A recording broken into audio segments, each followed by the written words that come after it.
Social মিডিয়াতে যেটা এসেছে, তুমি ভুলবশত একটা মানে কি বলবো, রাস্তার যে বলবো পশুকে যাই হোক কিছু একটা করেছো, তারপর তুমি ক্ষমাপ্রার্থীও হয়েছো, এই বিষয়ে একটু বলো। এ বিষয়ে আগামী 2-3 দিন আগে ভুলবশত, অত্যন্ত ভুলবশত আমি ওখানে আমারই পোষা কুকুর আমি একটু পা দিয়ে ফেলেছিলাম। এটা আমাদেরই মধ্যে কোনো এক ক্রিয়েটার এটাকে ভিডিও করে সোশ্যাল মিডিয়ায় ছেড়েছে, সেটা ভাইরাল হয়েছে।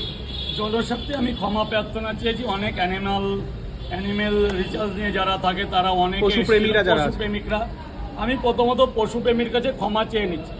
দ্বিতীয় কথা, কোনো এক ক্রিয়েটার এটা করেছে, সেটা তখনই তো সেই প্রতিবাদ করতে পারত, তার প্রতিবাদ করেন উনি তোলে সোশ্যাল নেটওয়ার্কে ছেড়ে দিয়েছে। ইতিমধ্যে শুনলাম সে নাকি কোন মহিলা ক্রিয়েটার। অতএব সমাজে যে এত দুর্নীতি হচ্ছে, এত মহিলাদের প্রতি টর্চার হচ্ছে, এই যে কিছুদিন আগে আরজিকর হসপিটালে আমাদের কাদম্বিনীর এত একটা দুর্ঘটনা ঘটে গেল, এই ম্যাডাম কোথায় ছিল? এই ম্যাডামকে একটা মোমবাতি জ্বালাতেও দেখা যায়নি, ম্যাডামকে একটা শোকাতে হতেও দেখা যায়নি। সে তো একটা মেয়ে, নারীদের প্রতি এরকম প্রবল অত্যাচারের গুলো তো সে তুলে ধরতে পারে। আজকে সমাজে মা বোনেরা বঞ্চিত, সমাজে তখন সেই ম্যাডামরা কোথায় থাকে? আমি সামান্য একটা অবলা জিনিসকে একটু আমার মানে অজ্ঞানে আমি একটু পা দিয়ে ফেলেছি। ওদের আমি খাওয়াই, আমি পোষাই, বাবা মা হলে তো শাসন করতেই পারে। চোখ আমি ভুলবশত পা দিয়ে ফেলেছি, আমি ক্ষমা প্রার্থী।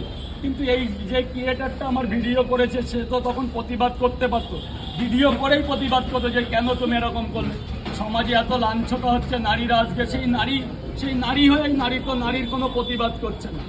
কাদম্বিনী হত্যায় আমি নিজে আমার রাস্তায় পথ প্রদর্শন করেছি মোমবাতি দিয়ে, সে ম্যাডাম তো করেনি, সেও তো নারী জাতি। তো এই হচ্ছে সমাজ লিঙ্গিত। মানে আপনার যদি যেখানে ভাবছে যে আমার ইনকাম আছে, আমার প্রপার্টি আছে, সেগুলোই তৈরি করছে। কিন্তু রাস্তাঘাটে আজও সামাজিক ভাবে কত পশু হত্যা হয়ে যাচ্ছে, কুকুরের গায়ে গরম তেল মেরেছে। আমি একটা পশুপ্রেমিক, আমি একটা বাচ্চাদের অত্যন্ত ভালোবাসি। আমি ইতিমধ্যে সোশ্যাল মিডিয়ায় অনেক পশু না দেখা অনেক বাচ্চাদের খাবার দিয়েছি, অনেক মিড ডে মিলে দিয়েছি, অনেক এই যে যারা খিচুড়ি স্কুল বলে আমাদের গ্রাম বাংলাগুলো ভিডিও করতে দেয়নি, ওখানে চকলেট ক্যাডবেরি দিয়েছি। আমি একটা যেমন পশুপ্রেমী, আমি একটা বাচ্চা প্রেমী। তোমরা সোশ্যাল নেটওয়ার্ক দেখছো, আমি বাচ্চাদের ভালোবাসি। অথবা আমি একটা ভুল করে বসেছি, কিন্তু সেটা তার যেই করেছে এই ভিডিওটা করে আপডেট করা তার উচিত হয়নি।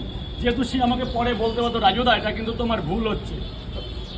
এটাই আমার কথা, যে সমাজে এদিকেও আপনি যে আমার এই ভিডিওটা করেছেন তেমন ভাইরাল করুন। সমাজে আজকে নারী জাতিরা কোনো সম্মান পাচ্ছে না। আজকের দিনে অনেক পথচারী কুকুর রাস্তায় মেরে দিচ্ছে, সেগুলো তুলে ধরুন, এগুলোও তো দরকার। আর আমি সবার কাছে ক্ষমা চেয়েছি, কিন্তু আমার যারা ভুলটা ধরছেন তাদের কাছে আমি অত্যন্ত হাত জোর করে করজোর করে বলছি, ওনার দৃষ্টিটাও আকর্ষণ করছি। যে ম্যাডাম আমার এই ভিডিওটা করেছে তার দৃষ্টি আকর্ষণ করছি, সে পারলে তখনই প্রতিবাদ করতে পারলো। আপনারা তাকেও একটু দেখুন, তার পেজটাও একটু ফলো করুন যে সে সামাজিক কোনো কিছু করছে নাকি। একদম একদম। আর তারপরে সবচেয়ে বড় কথা, তুমি এখনো ক্ষমা চেয়ে যাচ্ছ, যেটা ভুল করেছো, যে আমি করে ফেলেছি। একদম একদম। ভুলবশত বাবাও তো ছেলেকে মারে, অতএব আমি কিন্তু লাথি মারিনি, আমি যাকে একটু পা দিয়ে সরিয়েছিলাম ভুলবশত। কিন্তু যে করেছে, যে কন্টেন্ট ক্রিয়েটর করেছে, তার কিন্তু তখনই তীব্র প্রতিবাদ করতে হতো। কিন্তু সমাজে, আমি আবারও বলছি, সমাজে নারী জাতিরা আজও দুর্বল, আজও অনেক জায়গায় নারী জাতিদের কোনো সম্মান নেই। আমি আবারও বলছি, কাদম্বিনীর যে ঘটনা, ম্যাডাম তখন কোথায় ছিল? হাজার হাজার লোক আমরা লাইন দিয়েছি, মোমবাতি জ্বালিয়েছি, নীরবতা পালন করেছি, কিন্তু সেই ম্যাডাম কিচ্ছু করেনি। তখন সে কোথায় ছিল? ঠিক আছে।